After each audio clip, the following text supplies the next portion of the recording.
Welcome everybody to Ed360 Academy.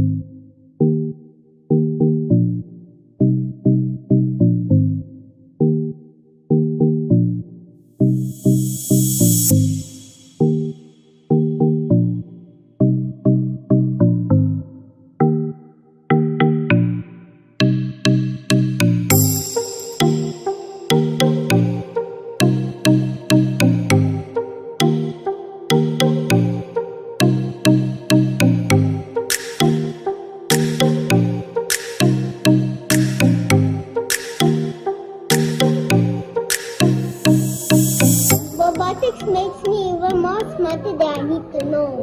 Okay. It makes me know how to make other Lego things. I like robotics because it makes me smart and make me more study hard.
Robot Club is a one-stop STEAM robotics coding learning center in Malaysia. We provide robotics education to students from ages 6 to 16. We adopted Korea and use a robotics teaching module. It is carefully crafted to fit the students' needs in Malaysia. Robot Club is certified by Digital Maker Hub and My Digital Maker since 2018. Since 2018, our annual national robotics competition are recognized by the Ministry of Education, which is known as STEAM Cup Malaysia. Our headquarters is located at Emporis Kota Damansara. We provide a nurturing, stimulating, and safe environment for our students, facilitated with PC, equipment, 3D printing, and Maker Lab. As for today, we have more than 30 Robot Club learning centers throughout Malaysia. We educate our students not only through assembling robots, but we focus on practical use of mechanical parts, programming learning, and project management. We emphasize students' growth to ensure the technology we educate them could be beneficial and help them to achieve success in their future.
Good morning, ladies and gentlemen, boys and girls. Thank you for returning for the day 2 of My Digital Maker Fair 2022 at East Malaysia. We are extremely happy to see many of you who are tuning in live today to catch this very special session I'm about to have. It's great that many of you are making great use of your Saturday morning to be with us today. For those catching this later, thank you for having the curiosity to learn. By definition, the BBC Microbit is a pocket-sized computer that introduces you to how software and hardware work together. It has an LED light display, buttons, sensors, and many input-output features that, when programmed, let it interact with you and your world. Now that sounds like a lot of fun. I have 2 of my very special guests today joining me, and they are no strangers to Microbit. In fact, they are subject matter experts when it comes to this. Warm welcome and good morning. Selamat pagi. Apa khabar? Baik, baik. Hai, selamat pagi. Good morning, good morning. Now, before I let the both of my guest speakers speak further, I would like to introduce everyone to Associate Professor Technologist Dr. Ruzlani Goni. She is from the Department of Electrical and Automation, Faculty of Engineering Technology of University College Tati, based out in Kemaman, Terengganu. I love the stuffed crab there, by the way, Doctor. What has really caught my attention, besides a very impressive list of credentials and roles she plays in is one where it says Microbit Educational Foundation Malaysia Community Lead. Now, what is that? We'll come back to that in a short while. Encik Muhammad Azrul Cik Mustafa pula merupakan seorang guru sains komputer di MRSM Merbok Kedah. Beliau sudah berkhidmat di sana selama 15 tahun. Baru-baru ini, beliau juga memenangi anugerah pendidik cemerlang MARA, suatu kejayaan yang semestinya bermakna kepada Cikgu Azrul. Cikgu Azrul juga merupakan seorang Microbit Community Lead, sama seperti Dr. Ruzlani. Jadi, pagi ini memang sah tetamu yang dijemput memang mempunyai kredibiliti untuk memberikan perkongsian dan latar belakang program dan inisiatif sedia ada daripada Microbit. Doctor, perhaps I'll begin with you. How did you get involved with Microbit? Dan mungkin selepas doktor, Cikgu Azrul pula boleh berkongsi juga bagaimana cikgu juga terlibat dengan Microbit. Silakan. Okay, thanks so much, Andrew. Before I start, I would like to thanks to my Digital Maker Fair 2022 for East Malaysia, hosted by Synapse, for inviting both of us in this great session, sharing session. So to answer your question, how do I get involved with this Microbit? I was introduced with Microbit on 2017 by Vira Syndrome Berhad. So at first, I find this Microbit comes in a very tiny size of a microcontroller, and it's easy to access, and it's easy for the students and teachers, even if you don't have any knowledge on these Microbit things, to learn, and most of all, it is affordable. So that is when I was introduced with this Microbit, and I interested with these Microbit things, and I involved with so many activities promoting Microbits around Kemaman, specifically to introduce to the students, to introduce to teachers that coding can be made easy. And as of that, after that, I've come up with a book, Kreatif Bersama Microbit, if you can see, all right? Kreatif Bersama Microbit, yes. Published with Dewan Bahasa dan Pustaka. Why I came out with this book? Because I found that the main barrier, obstacle to these rural students is learning coding in English. So that's why I came out with this book written in Malay. And after that, there is this pioneer application opened by Microbit Educational Foundation for those who interested in becoming the pioneer Microbit champion for 2021, right? Cikgu Azrul, 2021, if I'm not mistaken. And then we have to submit our application with the proving what we have been doing all this while with Microbits. And Alhamdulillah, I've been selected as Microbit champion. Okay. We will come back to being a Microbit champion in a short while, Doctor. Right. Cikgu Azrul, bagaimana pula dengan Cikgu Azrul?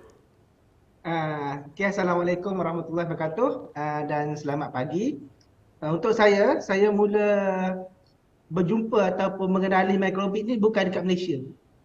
Saya perlu terbang jauh ke benua satu lagi, ke Europe untuk belajar ni. Saya mula mengenali Microbit ni sewaktu saya mengikuti Microsoft Education Exchange itu di Paris pada 2019. Masa tu saya masih blur, tak tahu lagi lah apa benda itu Microbit. Jadi di sana kita ada kelas bersama CEO Microbit sendiri, iaitu Mr. Garrett. Di situlah saya berkenalan dengan Microbit, dan bila kita try guna, dia lebih menarik. Dan saya dapat 4 set Microbit untuk dibawa pulang ke Malaysia. Saya minta dengan CEO lah, sepatutnya dia bagi 1 je seorang, tapi saya kata boleh lah, minta 4 boleh lah guna untuk belajar. Jadi dia dia bagi. Lepas tu balik tu saya cuba, dan terutama sekali macam saya ajar coding, macam saya nak ajar coding mengenai repeat ataupun looping. Jadi bila kita guna Microbit tu, dia boleh nampak macam mana pergerakan dia. Contohnya kita nak gerakkan servo. Jadi dia nampak lah. Oh macam ni rupanya bentuk yang sebenar. Jadi kalau kita guna komputer yang macam animation saja tu boleh. Cuma dia cuma nampak sekadar di komputer je lah. Lalu bila kita guna yang sebenar ni dia lebih nampak lah bila servo tu bergerak, bila LED tu menyala. Oh dia nampak, oh LED menyala, berjaya. Lebih kurang macam itulah. Dan sound, bila kita masukkan sound dia boleh dengar lah music macam tu lah. Betul.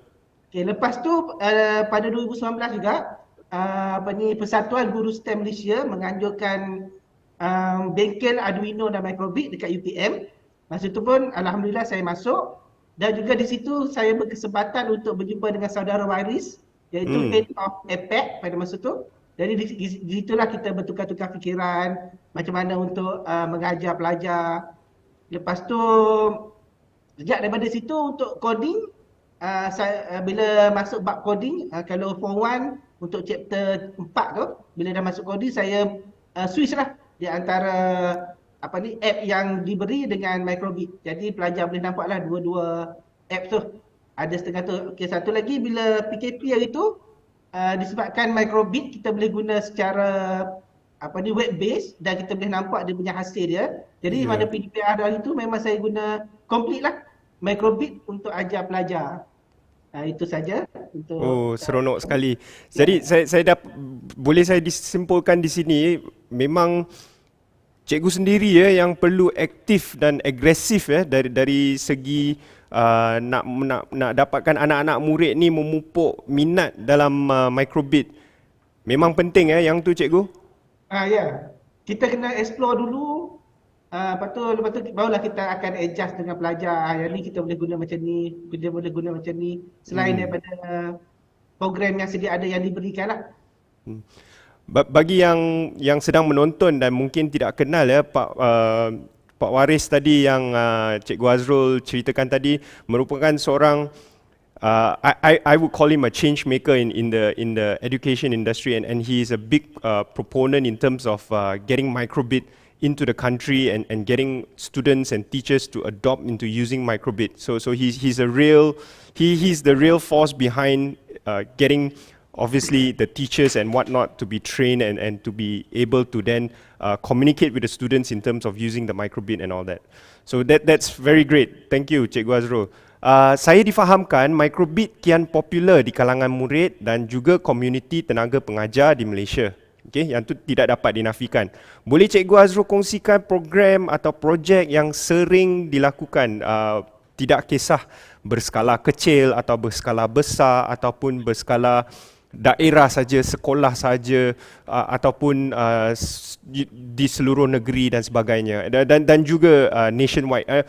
Dan mungkin boleh menambah sedikit dari situ, saya apa manfaat kalau cikgu-cikgu di sekolah lain ingin menjalankan projek Microbit contohnya? Yes, baiklah. Untuk program-program Microbit, saya ada yang pertama sekali kita utamakan kelas kita dululah.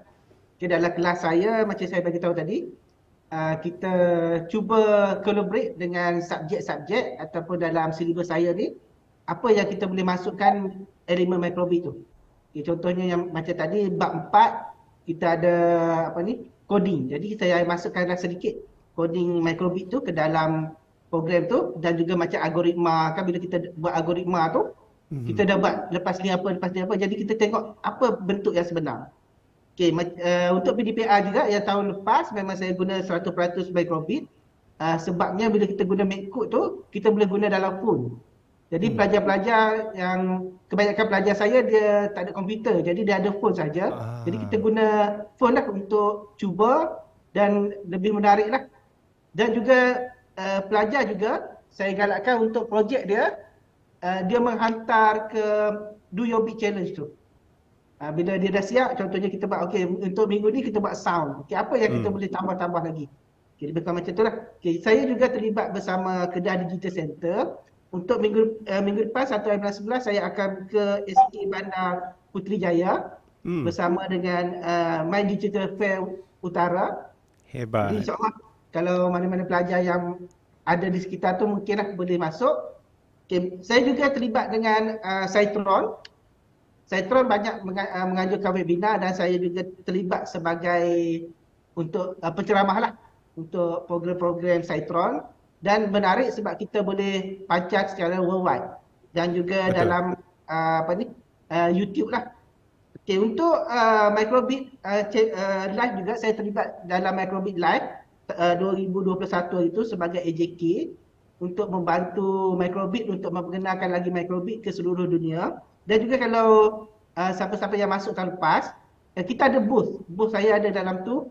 Saya rasa doktor pun ada booth dalam tu. Jadi kita dan juga kita guna bahasa Melayu sahaja.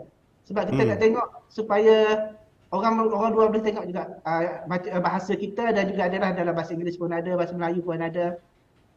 Jadi salah satu daripada cara untuk kita memperkenalkan lagi Microbit, bukan setakat Microbit, tapi dia punya pengaturcaraan untuk membantu pelajar-pelajar tak kisah di Malaysia ataupun di seluruh dunia untuk belajar mendalami sedikit sebanyak mengenai robotik. Itu yang program antara program yang saya dah buat, dan juga saya juga ada YouTube yang saya dah kongsi dalam website. Kalau siapa-siapa yang dah masuk website yang sekarang ni daripada East ni, ada dekat situ tutorial, kita boleh cubalah nanti. Terbaik cikgu. Jadi bagi yang menonton juga selepas ini, My Digital Maker akan tapak di zon utara juga ya, dan Cikgu Azrul semestinya ada aktiviti yang telah disediakan bersama dengan Kedah Digital Center. Jadi ikuti laman Facebook My Digital Maker. Di sana akan terdapat pelbagai agenda dan juga jadual dan sebagainya bagi zon-zon yang akan berlaku selepas ini juga. Doctor, what about you? Could you share some of the activities you've been running or even assisting that involves Microbit? I know in your list you've got a ton of things. You also help out in robotics competitions. You become a judge, you become a lead. Many things, right? But today we are very focused on Microbit. What have you been doing? Because unlike Cikgu Azrul, you are not a high school teacher. You're obviously a university associate professor, and I just want to know as well, and perhaps as someone who is not involved hands-on with Microbit, I would also like to understand, is Microbit something just for the kids, or is it something that is readily usable for adults as well, or in your case for youths in university? Right. Okay. Thanks again, Andrew. So as I mentioned that I've been introduced with Microbit from 2017. So before we go to schools promoting and assisting teachers and students, what we did is we tried ourselves with the Microbit. At that time, it's Microbit 1.0. So we did explore with various of things in using the Microbit. The best thing is that Microbit, we don't have to go with physical. That is what I am so encouraging all the students after we explore on that one. We can only explore using the MakeCode simulation that we have on the web. And you can see the product, the output as what you did the coding, and you can straight away see through the MakeCode editor. So that is when I realized that I need to go to bring this forward to the student, especially my target. My purpose is always focusing on the rural students, as we live here in Kemaman. We are not categorized as urban area. So after that, before the PKP, I think starting from 2018, we actively going from school to school, from primary school to secondary school, doing so many activities, and I myself went to taught the student about the Microbit. Okay, at first we have done so many experiments along the way. One of it is first I started with the students age 8 years old, primary school student, 8 years old, with the intention to look whether this is accessible to the student as young as 8 years old. So I thought at first the session is like from 10 to 1 a.m. So 1 p.m. sorry, and then I thought, okay, I do need more times to make the student learn more on Microbit. Surprisingly, This student just took 1 hour for them to explore and completely ignoring me in the class. I mean, after I taught them, okay, this is why, and when we came to the music, using the sound, the music of the microbeat, and these students like ignoring me and starting to explore. So I was like 1 hour, and you guys have becoming like this. And I got one of the feedback from the parents at that time. She said that she's been listening to various kind of music, creepy music whatsoever from her kid's room, and when she picked in, what happened is his son was exploring the microbeat using the Right. sound making whatsoever, and that's number one. Number two, the experiment that we did is, can microbeat be adopted to OKU students, disability students? We have at that time, we go to this particular secondary school with disability students, autism, slow learner, and various kind of students. And we quite nervous at that time because we have to handle different capacities of the student. Yep. Surprisingly, the student is focused, especially the autism students. I was told by the teacher that the autism student, you have to really catch their attention for Yeah. them to really look into whatever you are teaching. And we have this a slow learner student, and we have this autism students. Surprisingly, these students, less than 1 hour, he can do whatever he wants. And the teacher told me, you know what, doctor? During our class, the student came into the class and slept. And we are so surprised that this student focused till the end. And they created, we provided a task for them, a better robot, better robot for them, and they compete among them. And there was like, they're so happy, and some of them come to me, teacher, I want to learn again. I think that's the memorable experience I had in my mind up to this day. And then beside that, I'm still actively involved with the school whenever they have this competition. Reach to me to get the helps in any way in technical or in programming. And I do as well as what Cikgu Azrul have the sharing session with Citron, with Elvira, with Jazro. So everybody can reach us around the world through these technologies, web technologies, online technologies whatsoever. So I think there is more towards it in microbeat itself. I think it's fantastic that the community comes together and leave such a positive impact for the community, especially. And I know it's very close to your heart. We will speak about it a little more as well later on. But it's fantastic what you're doing, Doctor. So thank you so much for really reaching out. And I think for me personally, what is the most important thing is that you obviously insist on being inclusive as well. So no one is left behind, and I think having microbeat as a tool to do that, to bring people together and not to leave anyone behind is a fantastic thing. Setuju, Cikgu Azrul? Ya, betul-betul. Okay, Cikgu Azrul, I want to get into this whole microbeat champion thing pula. Tadi dah dengar pasal perkataan champion ni, saya dah seronok dah. Boleh Cikgu Azrul kongsikan tak bagaimana cikgu dengan doktor boleh dipilih menjadi community lead di Malaysia? Apa kriteria dia, bagaimana dari segi pendaftaran atau application, ada tak yuran yang perlu dibayar oleh seseorang, perlukah mereka menjadi mestikah mereka seorang cikgu ataupun tidak, dan adakah ini tertakluk kepada negara Malaysia saja ataupun microbeat champion ni di serata dunia? Boleh Cikgu Azrul berikan sedikit penjelasan? Ya, Assalamualaikum. Okay, untuk microbeat champion sebenarnya kita dah mula pada tahun lepas, 2021. Masa tu dia ada application dia keluar dalam microbeat.org. Jadi kita boleh tengok kat situ. Sebenarnya apa yang dicari di microbeat champion adalah dia nak cari bukan sahaja cikgu tapi pensyarah-pensyarah universiti, sebab dalam microbeat champion ni dia adalah worldwide dan dibahagikan kepada negara-negara seperti APEC, Middle East, macam itulah. Kita ikut zone sebabnya bila kita dah keluar nama, kita akan buat satu meeting. Biasanya meeting tu kita buat dua waktu. Ada waktu siang kita, ada waktu malam kita. Jadi kita pilihlah mana satu yang sesuai. Di situ kita berkongsi-kongsi pendapat bersama cikgu-cikgu dan pendidik di seluruh dunia. Masa tu memang seronok lah. Kita boleh tahu contoh di Brazil, apa yang berlaku di Brazil. Lepas tu di Amerika, apa yang berlaku di Amerika. Di Australia, apa yang berlaku. Jadi di situ kita boleh kongsi dan kita boleh share dengan pelajar kita. Okay, untuk Microbit Champion, untuk jadi Microbit Champion, dia sebenarnya dia lebih kepada kita suka share kita punya knowledge. Macam saya biasanya saya share saya punya kelas dalam Facebook, dalam Twitter. Jadi orang lain boleh tengok lah.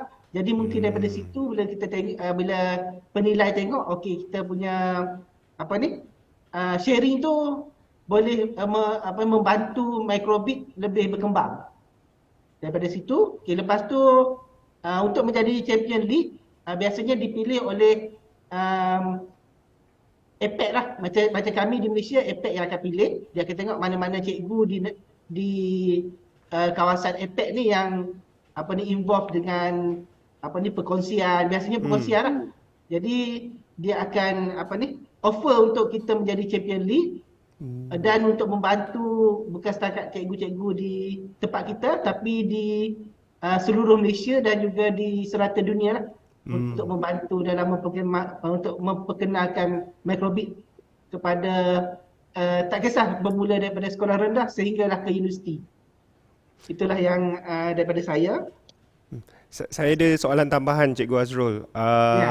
Cikgu Azrul tadi ada menceritakan pasal sesi-sesi perkongsian ya di antara educators ataupun cikgu-cikgu daripada negara lain, contohnya Brazil, Uruguay, Mexico, USA, United Kingdom dan sebagainya. Pendapat cikgu bila cikgu ataupun doktor bersama-sama dalam sesi itu dan mendengar perkongsian daripada mereka, boleh tak cikgu bagi sedikit idea dari segi status Malaysia dengan negara lain tu, dari segi penggunaan Microbit dan sebagainya? Adakah kami jauh berbeza, kami masih main catch up, ataupun kami berada di tangga yang atas, dan mungkin ramai yang melihat apa yang kita lakukan di sini dan jadikan ia sebagai satu contoh kepada negara mereka juga? Okey, untuk Microbit Champion League, kalau kita tengok dekat website Microbit, kita ada 2 orang dekat Malaysia. Okey, kenapa 2 orang? Sebabnya silibus RBT darjah 5 dan darjah 6 telah dimasukkan Microbit ke dalam silibus tersebut. Jadi kita berada di tahap yang orang lain duk tengok. Negara-negara lain duk tengok macam mana Malaysia buat. Sebabnya kita berada dari segi Microbit, kita punya penggunaan agak tinggilah dekat Malaysia daripada negara-negara lain. Negara-negara lain banyak program Microbit macam ni dia masuk dalam kelab atau persatuan. Lebih kurang macam itulah. Dalam kelas dia tak banyak sangat, dia ada pun tak semeluas kita lah. Jadi kalau untuk disebabkan bila dah masuk dalam silibus ni, kita punya penggunaan Microbit agak tinggilah. Jadi banyaklah negara, terutama sekali negara-negara Indonesia, Thailand, dia dah mula tengok dah kita punya silibus. Itulah. Sebenarnya Cikgu Azrul rendah diri ya, dia malu nak bagi tahu Malaysia ni ada 2 champion ni sebab dua-dua dia tak dapat dipisahkan. Dia dua-dua tu terlalu baik. Dia kena pilih juga. Doktor dengan Cikgu Azrul tu memang kena ada dekat dalam champion Microbit champion tu. Okay, I want to speak briefly about the very popular global competition that Microbit runs yearly, Do Your Bit.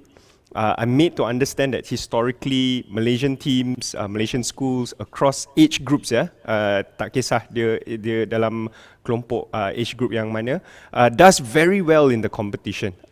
Can you walk us through a little bit of the process of getting involved down to how the teams actually compete, Doctor? All right. Okay. Thanks, Andrew. So, Do Your Bit challenge. At first, it's not a very, I would say, get a good response from the students from Malaysia. But Alhamdulillah, with this work from the microbeat champions, not just us, we have more than this, it's getting more and more participation. We have started, as for me personally, I have started to encourage since last year, since the first time we have been as the microbeat champion, promoting this Do Your Big Challenge to schools. And last year, I've been mentoring with other friends and my students as well as their facilitators.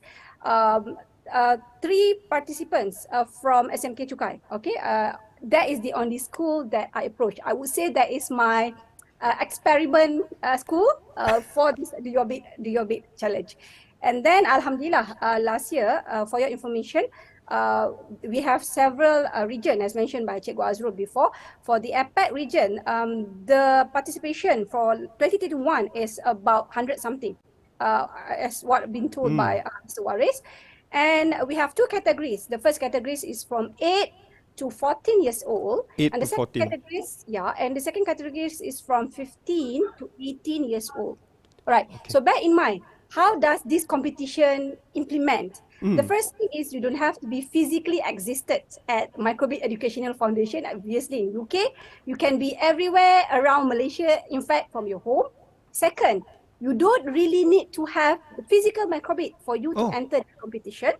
Yeah, we have these options in which you can submit only the hex file, which is the coding file, and show the simulation and just explain the idea through the video if you want to do with the video, or else just submit your coding in hex file and the simulation and the idea written.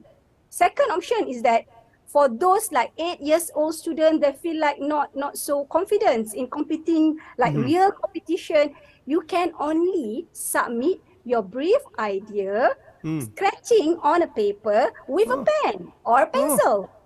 That's it. Okay, so we plan to use this microbeat, draw the microbeat board. So this is our invention. Put microbeat here, microbeat will do this and that. That's number 2. As easy as that. And next is to the highest level. For those students feel confident to compete in, you can submit the video showing your innovation or invention using the microbeat, taking the video of whatever you are doing with the microbeat, showing the input, showing the output, and explaining the problem that you're trying to solve based on the SDG. Every year we got a SDG to try to tackle. And last year, for the first time, for the APAC, Asia and Pacific region, you have to understand we have Singapore, we have China, Taiwan, all those big countries in coding, Australia. Under this APAC category, SMK Chukai managed to win for the first time representing Malaysia. Yeah, under the 15 to 18 years category. Tanya. Yeah, that's for us was unbelievable winning, because this is the first time for both of us, for the mentor and for the students as well. And for this year competition, Do Your Big Challenge, from Malaysia alone, we have participation. From last time, we have 100 something, I think 80 or 200 something. 2022, we managed to have 300 plus. Wow. Participation only from Malaysia. I would say like that's triple times increasing compared to last year. Yeah. And for me personally, I managed to go to several schools, promoting them, ask the teacher, okay, I'll be your mentor, just come up with the idea, I'll help you everywhere I can. So from Kemaman, we have the participation from SMK Chukai again, Sekolah Menengah Agama Al-Falah, and Ikhlas International School. So from these three schools, I been there with my student as the facilitator. I just mentoring them, showing them what to do this and that. And Alhamdulillah, for this year, again, SMK Chukai won for 2 years in a row, different students from similar school under the category of 15 to 18 years old with the title Animals for Sea. And next is we have new winner. We haven't have the winner from 8 to 14 years old, which is Jared. Somewhere from SJKC, I forgot the name of the school, somewhere in Penang, if I'm not mistaken, Penang or Perak. So Jared is the first winner for 8 to 14 years old. And then we have another runner-up winner for 15 to 18 years category, which is from Sekolah Menengah Agama Al-Falah, Alhamdulillah, with the title Back Posture. Jared come out with the invention of Imam. What Jared do is, I like Jared idea because she's so small, but this idea is so vast. Like the idea is Imam. So during the online classes, this Imam gadget will monitor the eye distance from the monitor, the student's eye distance from the monitor, the ambient light, is it okay for the eyes of the students?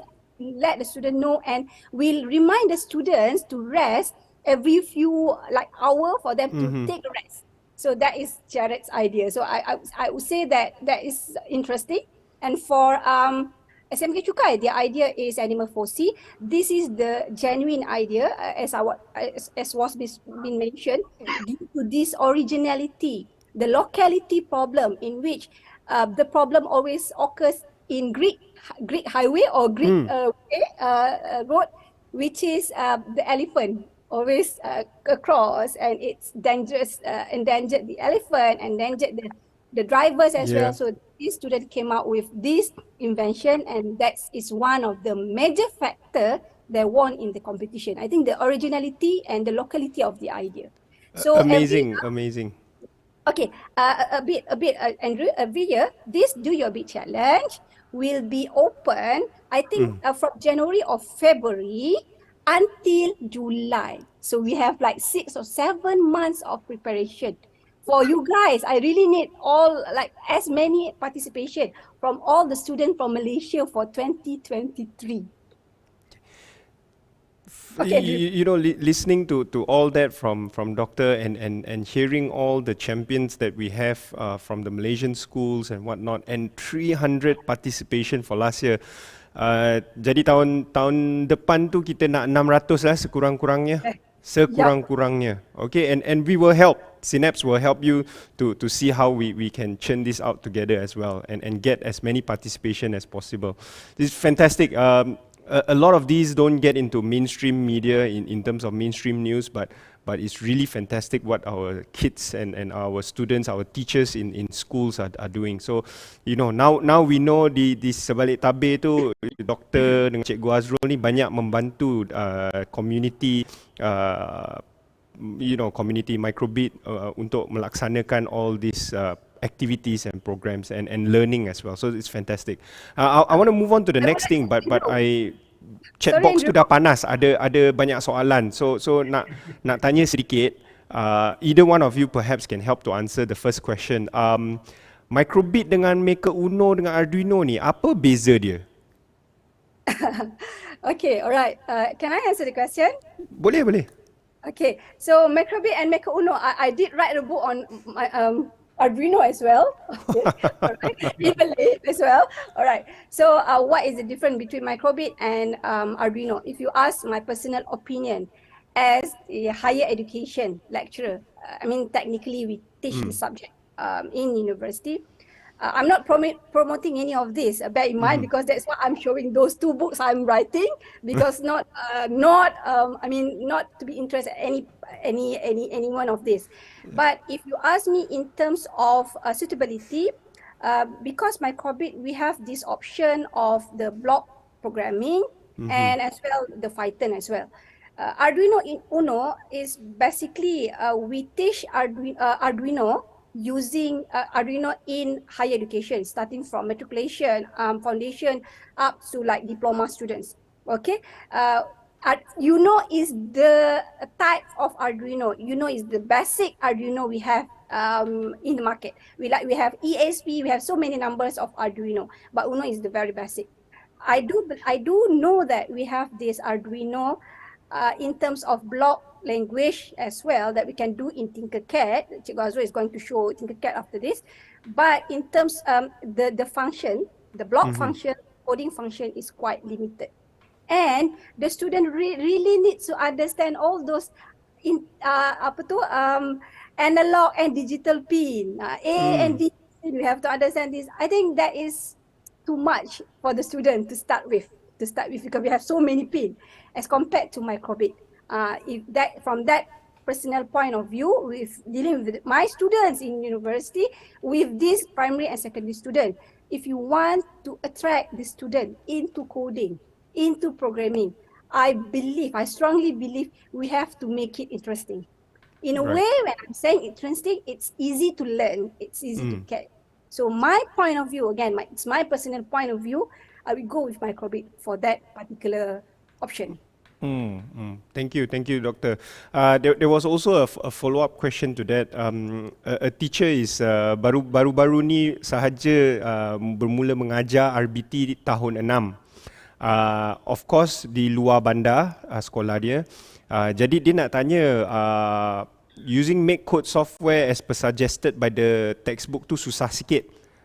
Ada tak mana-mana software offline yang boleh dipakai selain daripada MBlock ataupun Scratch? Sebab dia kata student mereka memang susah nak faham, susah nak pakai ataupun susah nak faham. So any comment on that? Okay, sebenarnya microbit tu kita boleh download, ada yang download. Kita boleh download saja microbit tu ke dalam komputer dan kita akan guna secara offline. Jadi bolehlah. Kalau contohnya terutama sekali kalau sekolah-sekolah di luar bandar yang internet dia susah sikit lah, mungkin slow. Jadi saya galakkan kita download microbit ke dalam komputer. Download microbit ke dalam komputer Download saja. Jadi kita boleh guna lah walaupun tanpa ada internet, kita boleh guna. Dan mungkin saya juga syorkan mungkin pada masa yang akan datang ni mungkin doktor ataupun Cikgu Azrul mungkin boleh buat satu jelajah Borneo dan mengajar tenaga pengajar di sana, all the educators dan cikgu-cikgu di sana bagaimana cara-cara dan tips-tips untuk mengajar microbit. Saya rasa yang tu perlulah untuk masa depan. Yang tu kita cerita offline. Cikgu Azrul turut ada kaedah di mana do your bit boleh dilaksanakan tanpa menggunakan microbit. Yang tu tadi ada doktor ada cerita sikit, Cikgu Azrul pun ada cerita sikit pasal tanpa menggunakan microbit. Apa maksud cikgu di sana, di sini? Cikgu saya rasa cikgu ada a sample what you call video tu tunjuk mungkin cikgu boleh teruskan. Okay, baiklah untuk microbit. Kalau kita tengok kat sini ini saya menggunakan Tinkercad. Yang mana kalau contohnya kita dalam kelas kita microbit tak cukup. Jadi kita nak juga pelajar-pelajar guna microbit dan juga kita akan guna macam ni. Okay, biasanya kita dah ada wire macam ni, tapi kita macam mana kita nak guna pada pelajar. Terutama sekali kalau hari pertama kita nak perkenalkan contohnya LED. Macam mana nak sambung LED? Macam mana nak sambung transistor? Okay, jadi untuk memudahkan kita, biasanya sebelum kelas saya akan guna Tinkercad dulu untuk masukkan. Okay, mungkin ada cikgu-cikgu yang pernah guna sebab Tinkercad ni kita boleh guna untuk Arduino dan microbit. Okay, ni contoh kalau saya start simulation ni. Bila saya tekan A ni, nampak kita punya LED ni akan nyala. Jadi di sini kita boleh tengok dekat mana positif, negatif.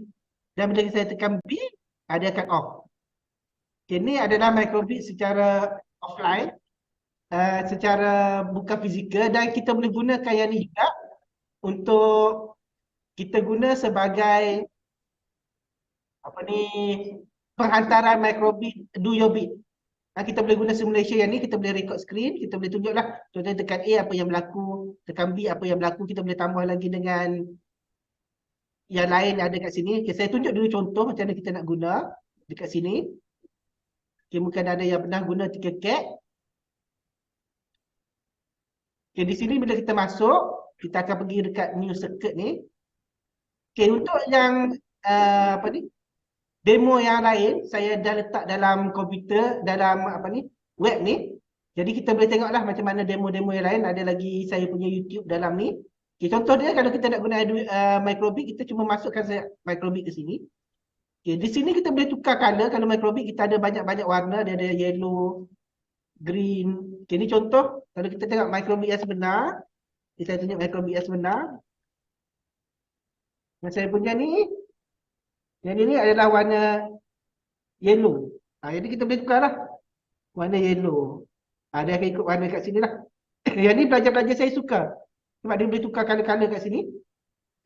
Dan juga bila kita nak guna, kita nak perkenalkan LED. Jadi kita suruh pelajar masuk saja LED kat sini.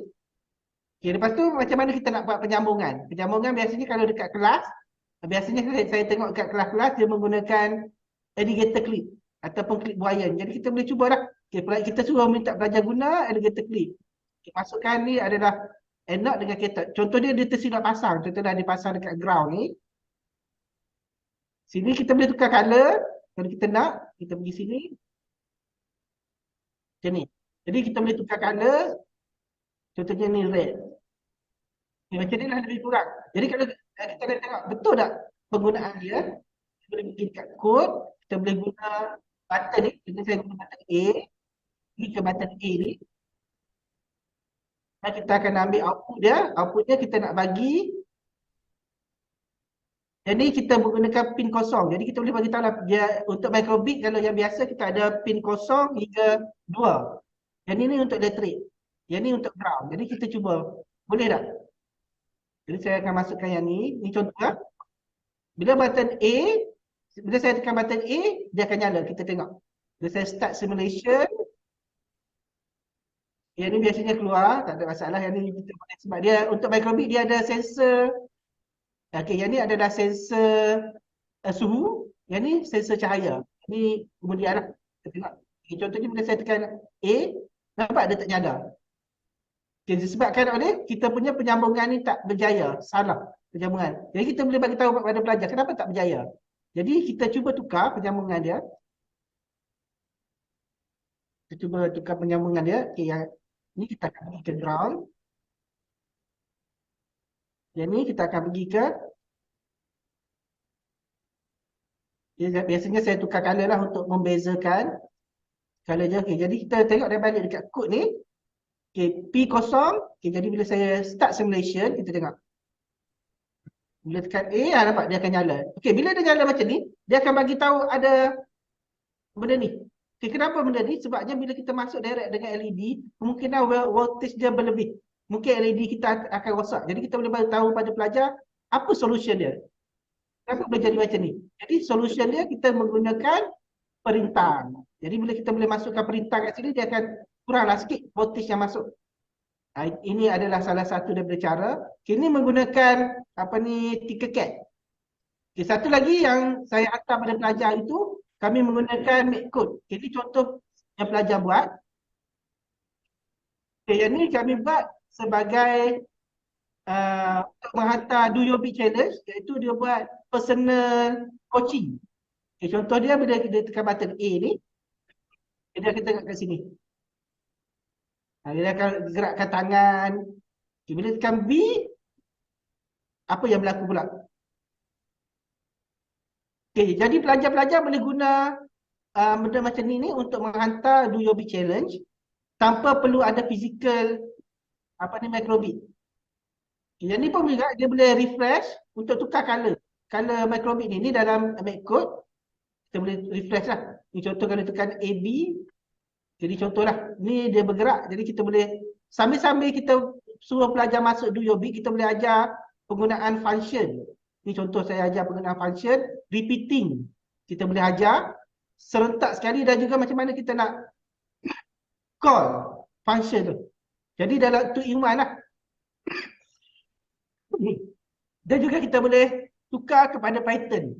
Contohnya kalau cikgu-cikgu nak guna Python, boleh tukar terus kepada Python pun boleh. Jadi boleh tengoklah. Dan juga JavaScript. Biasanya untuk tingkatan 1 biasanya saya guna blok dahulu untuk memperkenalkan kepada pelajar. Okay, jadi kita boleh record yang ni.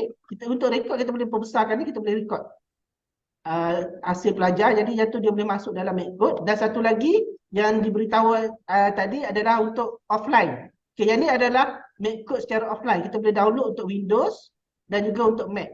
Jadi bila kita download ni, kita boleh install lah dekat kita punya komputer. MakeCode ni. Jadi tak perlulah kita nak gunakan yang online.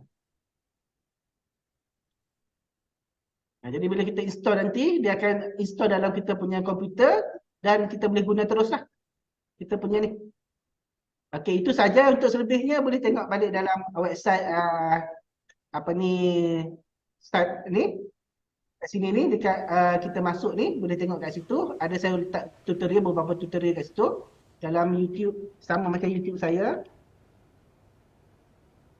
Dalam saya punya channel pun ada.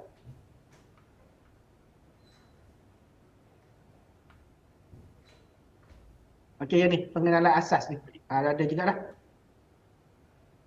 Kita boleh tengoklah macam mana penggunaan apa ni, servo, asas servo kita boleh guna. Bolehlah cuba nanti. Terutama sekali untuk sekolah-sekolah yang mungkin microbit dia tak cukup dan mungkin dia nak memperkenalkan dulu sebelum dia masuk dalam microbit yang sebenar. Okay, itu sajalah perkongsian saya untuk demo ni. Terima kasih Cikgu Azrul. Dan sebenarnya video-video yang ditunjukkan oleh Cikgu Azrul sebentar tadi juga terdapat di dalam platform My Digital Maker melalui laman sesawang synapsemy.com/mydigitalmakereast. Jadi terus ke sana sekiranya anda sedang menonton siaran ini melalui Facebook My Digital Maker, My Digital Maker Fair ataupun daripada Facebook Synapse. Semuanya ada di bahagian auditorium. Cikgu Azrul telah berkongsikan banyak video untuk adik-adik ataupun cikgu-cikgu untuk memahami dengan lebih mendalam mengenai microbit. Terima kasih banyak-banyak Cikgu Azrul. Seronok saya tengok begitu pun saya rasa sayang. Macam nak balik ke sekolah pula nak belajar microbit ni. Okey, Cikgu Azrul tadi dah juga ada bercerita mengenai perancangan dan program-program yang seterusnya akan berlaku, contohnya di My Digital Maker Fair Zon Utara. Bagaimana pula dengan Doktor? Doktor, in the next maybe 6 months, what are your plans, especially specifically towards microbit? Anything happening? Okay, besides, as what I always did, go down to school and assist all the teachers and students, inshallah I'll be coming with new books this December, a publication with Dewan Bahasa dan Pustaka as well, tutorial asas animasi bersama Scratch 3.0, version 1 and version 2. As for you guys and information, Scratch is also co-partner and co-collaboration with Microbit. So in fact, you can do coding, combining the Scratch with the microbit things. So inshallah this December, this book will come out. And next year, another 2 books about microbit, again with Dewan Bahasa dan Pustaka. I got invitation from Dewan Bahasa dan Pustaka to produce this buku sokongan for microbit. Together like this Scratch as well. Inshallah next year, another 2 books regarding microbit will come out with Dewan Bahasa dan Pustaka. But stay tuned for this December Scratch books. It's written in Malay. It's specifically written for all the teachers out there. And we do it, the explanation of the books is easy to understand. It's not about like so many wording. It's straight to the point.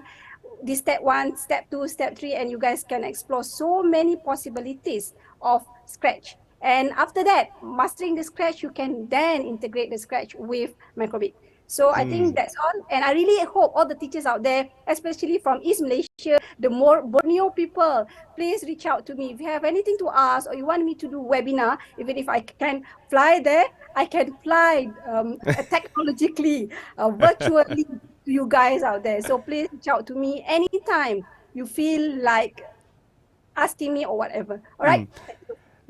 Doctor, before I let you go as well, there will be a last question. But before that, where can I get those books?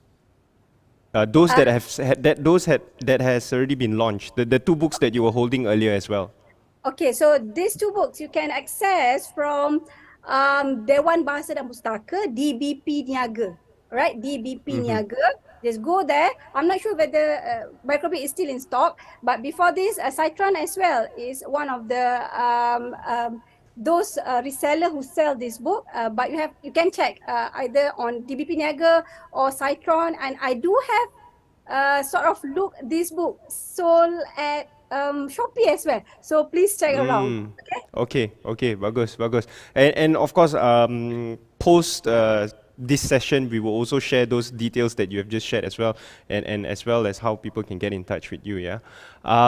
Cikgu Azrul, mungkin any perkongsian dari segi harapan cikgu ataupun hala tuju yang ingin dilihat dari aspek pendidikan, terutama pendidikan digital. Cikgu Azrul boleh berikan sedikit pandangan dan komen?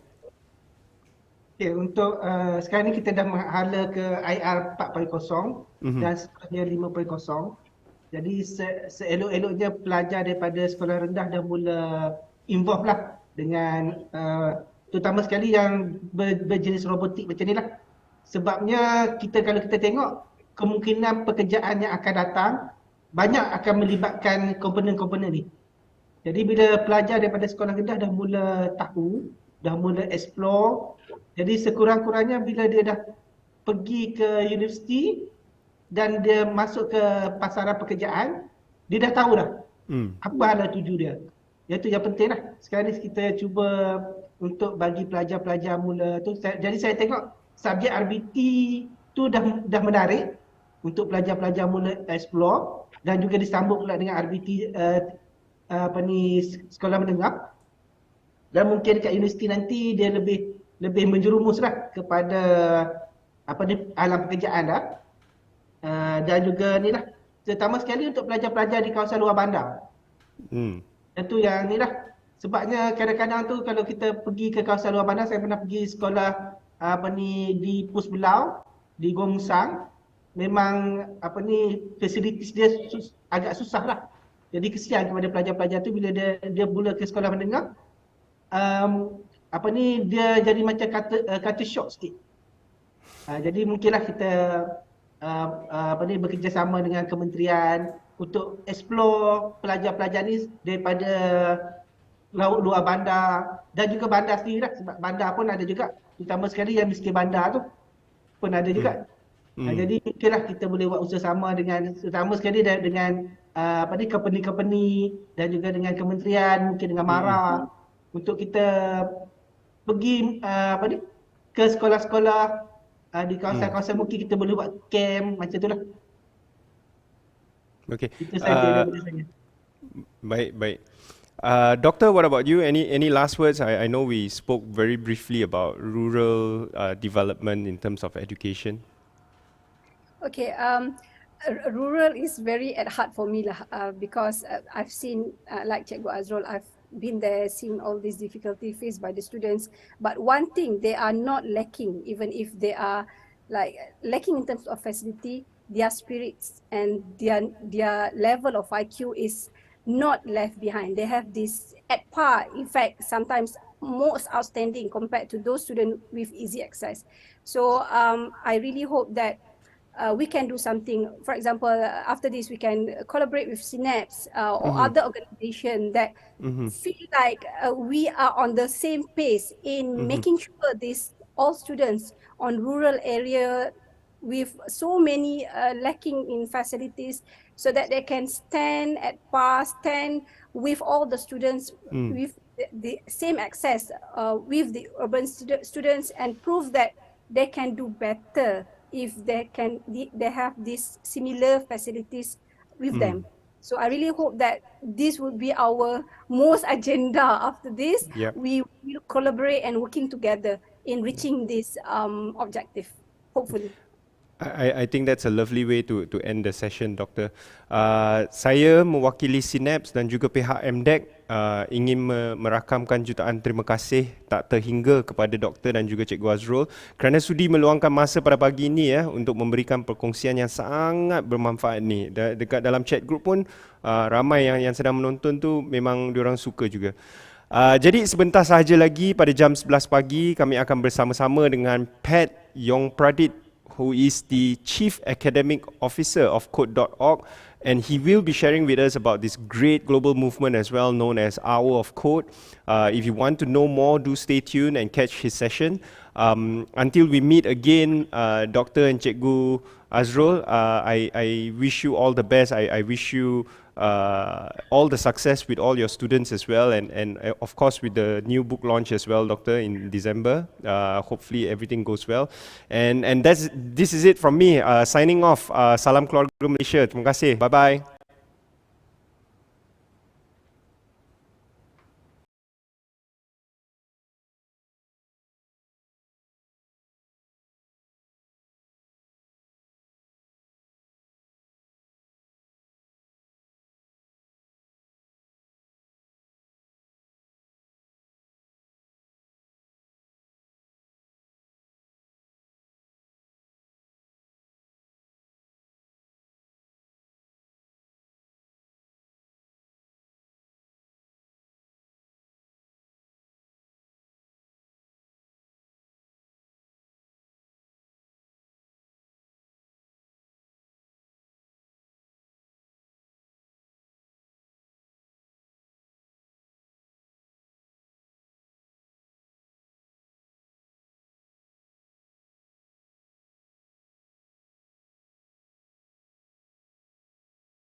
Salam, everyone.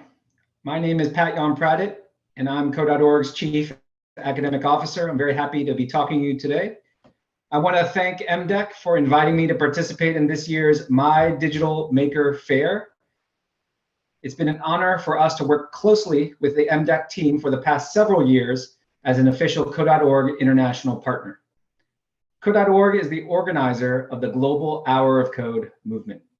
The Hour of Code is designed to give anyone a 1-hour introduction to computer science to show that anybody can learn the basics of computer science. And ultimately, we want everyone to participate in the field of computer science.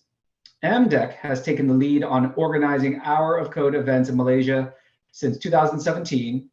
And we've featured some of the pictures from those events on the homepage of the Hour of Code website.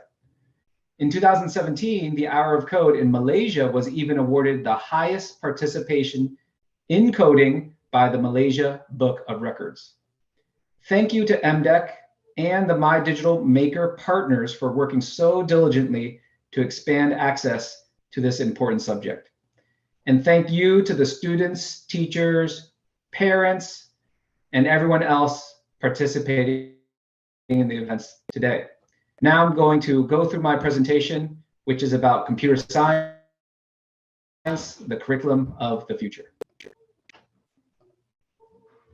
So let's start off with what Code.org looks like in Malaysia. Right now, there are 230,000 students and 7,500 teachers with Code.org accounts in Malaysia. And what I want to do is talk about why those students and teachers chose computer science and why you too should be choosing computer science and working with us, Code.org. So these are my students from AP Computer Science class at Springbrook High School in Silver Spring, Maryland in 2013. AP Computer Science was an advanced computer science class at the time. And this class represented everything I was trying to achieve in computer science at this school. You see, I had been working at the school for 8 years and building this program the entire time. And this program, this class represents the culmination of all the things that I was doing. It's a class that's an upper level class, and there are different students in it from different ages, different races, different genders. And all these students loved computer science. And this was not just the only advanced class. There was actually 2 extra levels of computer science after this. And I showed this picture just to remind everyone that everything that we do in computer science is about engaging students and giving them a different future, a future where they can do amazing things that have never been done before. It's also about changing students' lives. And I want to talk about one student in particular. His name is Neiman. Neiman is the guy right in the middle. And Neiman connected with me on LinkedIn, which is a professional networking site, many years after he graduated from high school. And he talked to me about his experience after joining the military, learning about cybersecurity, and then getting a job. And I told him how proud I was of him and his where he's gone with his future. And he shared with me how significant it was for him to have an experience in computer science. Teachers, parents, I want you to know that this is what you're doing for your students and for your kids by introducing them to computer science. You're giving them an opportunity that most of us didn't have when we were young. And you're giving them the skills to prepare themselves for the future. Our vision at Code.org that every student in every school has the opportunity to learn computer science. Eventually, what this means is that teachers are trained and school districts adopt computer science so that all students can learn computer science. And that means every student, because we believe that computer science is foundational. And so at Code.org, we do 4 things. We create curriculum that's free, and our curriculum is actually translated into Malay. We train teachers. We promote computer science. And we do policy work at the Ministry of Education level. Now I want to share with you a vision for computer science, now that you've gotten to know code.org a little bit. And I want to situate this vision for computer science in Malaysia. So let's talk about a girl named Noor. Noor, at 8 years old, because of computer science, she learns that computers are not just a fun toy or a place to play games or watch YouTube videos. Computers are a creative tool, something that she can use to create stories and animations and games, her own games. And then at 13 years old, because of computer science education, Noor creates programs for a variety of her subjects. It could be science, it could be math, it could also be language.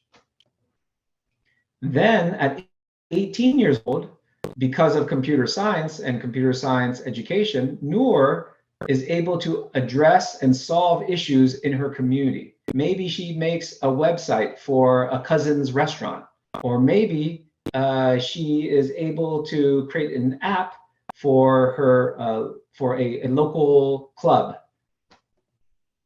And so because of all that, Noor actually decided to get a minor in computer science at college level and graduate. And you would think that maybe she became a programmer. And actually, she didn't become a programmer because she actually also majored in fashion design. That's right.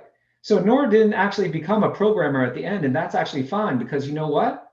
Noor learned that she had a passion in fashion design as well and applied all of the computer science learning she got, even at the college level, to her passion in fashion design, and was able to make an LED lit up dress for as part of her fashion design experience. And so she was able to apply computer science to fashion design. And that's what we want to see for all students. They don't have to all become software engineers and programmers. They should be applying computer science to whatever field, career, or interest they have. So how does computer science benefit students? Well, studies have shown that students who learn programming do better on tests for creativity, mathematical skills, metacognition, that's like reflective thinking, spatial skills, and even reasoning skills. So it has a variety of benefits beyond just learning computer science. Here's an example of a tie-in between math and computer science. And here, a student is figuring out how to register that a green rectangle and a red rectangle are touching one another. And you actually do this understanding the coordinate plane and different corners and width and height of these shapes. And so if you use an algorithm like this, you can have the computer determine whether two things are touching. And this is a very important an important algorithm in very simple video games. And so here you see the very deep mathematical and geometry connection to computer science. And this is where where math can really come alive. Here is an example of students just learning sequential thinking, just by getting a character to go to another character. And this is like using the famous Angry Birds characters from the famous game and now movie as well. And so by putting these instructions together in sequence, young kids learn how to create an algorithm. And so there are a bunch of creative benefits for computer science as well. It's not just math, and it's not just sequential thinking and things like that. It's also fun and engaging. You can create stories and animations just like these that you see on the screen right now. So what do teachers think about programming? Well, we have some quotes from teachers who have attended Code.org's workshops and used Code.org curriculum. So the first teacher says that the smiles on children's faces show their joy and increase self-esteem during coding lessons. And yes, students build a lot of self-esteem when they're trying to fix their code and and finally when they get it to work. Because in coding, things don't work, and then you can fix them quickly and then see how they work, and you can do this and repeat them over and over again, and kids really build like this self-confidence because of that type of iteration. And one autistic student in particular, this teacher says that this autistic student is relatively nonverbal and doesn't speak, but there was giggling with excitement because of the ability to create something with code. And this student was even asking questions. So it's really amazing. And in fact, studies show that students with learning disabilities are quite interested in computer science and do very well. Another teacher said, I stopped to chat with one of my female students, and she said, I can't believe it. I don't like video games at all. And I thought this class was going to be awful, but I love it. Coding is so much fun. And that's true. It really, just by getting kids to code, it really changes their perspective about technology when they're able to create it and not just like play things. This other teacher says, I really enjoyed the AI unit, the artificial intelligence unit. It was thoughtful and approachable. It changed my mind as to when I should introduce this concept to my student. And what this teacher thought was that, artificial intelligence, that's just for older kids. Well, in this case, he was introducing it at a much younger age, and students really understood it and got it. So you can teach even advanced concepts like artificial intelligence to young kids, and you should. The particular tutorial here is called AI for Oceans, and I'll be talking about that later. AI for Oceans is also translated into Malay. So I have advice for some school leaders. I know school leaders, you're in the audience, and thank you again for doing what you do and for supporting computer science. Here are my 5 tips for teaching computer science. And I want to start off with number 1, identifying a teacher champion. So school leaders, if your school isn't teaching computer science right now, all you have to do is find one teacher to start and get them trained. MDEC has a lot of trainings that teachers can attend, and you can send your teacher to MDEC, and they can attend workshops and even learn about the Code.org courses. On Code.org website, you'll also find self-paced online professional learning modules for each of our courses, where teachers don't have to go to an in-person workshop. They can just go through a self-paced course to learn about the course that they want to teach, and that goes with all of our courses. Another piece of advice for school leaders is to create opportunities to teach CS in the curriculum. And so you don't have to just create an independent computer science course. You can create room in other subjects to teach computer science. And again, here's an example of learning about math and coordinates and in the context of creating a video game. So you can create opportunities to teach computer science across multiple subjects. School leaders, you should also actively dispel stereotypes in order to involve all students. This is called being inclusive. Now, when people think about a computer programmer, they often think about a picture like you see right here on the right. And not all computer programmers look like that. And lots of computer programmers look very different. So it's very important to actively dispel stereotypes in order to involve all students, so that all students feel like they can belong in computer science. Number 4, as a school leader, you should create a plan to teach computer science to all students. And not just offer it and teach maybe 25, 30 kids a year, but really, how do you teach it to all students so that they can all have the experience? And lastly, school leaders, you should communicate your vision to parents, guardians, and family members. Basically, you should let them know that computer science is being offered at your school and that you want all your students to participate in it. I have advice for teachers as well. So my advice for teachers, starting with number 1, start early. So start at a very young age in order for students to not just build up their skills so that they can create cool things, but they can have fun right from the beginning and feel like they belong in computer science and not wait till later. Studies show that if you introduce computer science at a young age, you will get more participation, obviously, later on, because a lot of students won't already develop stereotypes where they feel like only certain types of kids should be in computer science. And in fact, at a young age, you have the same interest between girls and boys. That changes later on. We want that to be different. You have to start at a young age. This is a picture of students who actually are learning about a computer science concept, but without a computer. And what they did was created the letter G on the floor, and they learned about pixels and coordinates and how a monitor works, how graphics work for computers. And graphics are just numbers to computers, numbers for the colors, numbers for the position of the pixel, everything. So you don't even have to have a computer, and you can teach it to 5-year-olds. Another suggestion is to set an interesting context and purpose. And this is actually a video game created by the UN to talk about social issues, very serious social issues.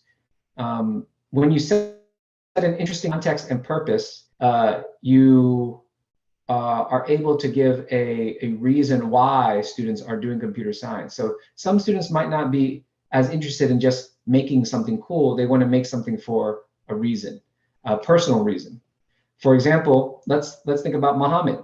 If Muhammad has cows on a farm, let's pretend that Muhammad is on a farm and Muhammad wants to organize the information about the cow. Well, Muhammad can create an app to track the cows on his farm.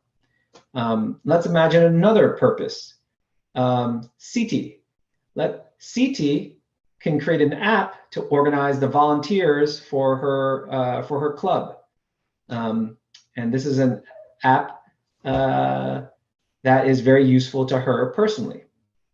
So you can create things that go beyond just school projects or fun, but create things that are actually useful for your life.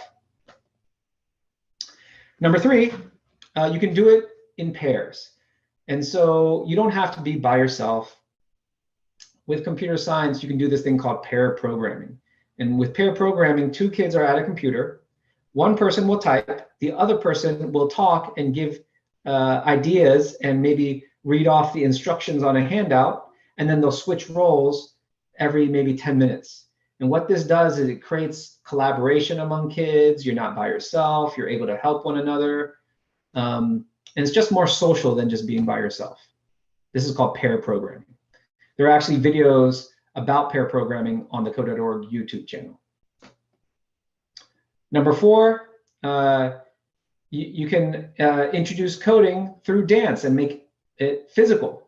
And in this picture, kids created an algorithm for a dance using blocks and made a character dance on the screen. And so you see the kids dancing according to the character that they coded to dance. So that's pretty cool. You can also connect computer science to other disciplines. In this case, this is an animation of the water cycle in science. Here is a picture of art using different shapes, and you can learn about geometry that way. And here is a historical animation about dinosaurs. So again, you can connect computer science to other disciplines. Rather than use PowerPoint for a presentation, you can use a program. So here are the next steps that I want you to consider in promoting computer science. So the first thing is you can start small and do an hour of code. A lot of the hour code activities are translated into multiple languages. And I already talked about dance party. So you can create a dance party with famous songs, but you can also learn about artificial intelligence and do an activity called AI for Oceans, which is, again, translated into Malay. And in this tutorial, students learn about training a model to identify fish in the ocean and not trash. And this AI, what it will do is it will clean up trash in the ocean, depending on how well you train it. And that's what actually happens with artificial intelligence. It uses data to be trained and to learn from that data. You can also teach full courses for computer science. And this is the URL for those courses. You can go to this website, Teach Computer Science Fundamentals, which again, this course is fully translated into Malay, and teach students between 15 and 20 hours of coding per course. And this goes from the youngest ages to ages all the way to like upper primary, lower secondary level. So in the end, I want to say to all of you, thank you for watching this presentation. I hope that I've convinced some of you, if you aren't familiar with computer science, as to the benefits of computer science and the steps to take in order to get involved. I invite you to join Code.org and the 230,000 students and 7,500 teachers in Malaysia that are using Code.org. Thank you.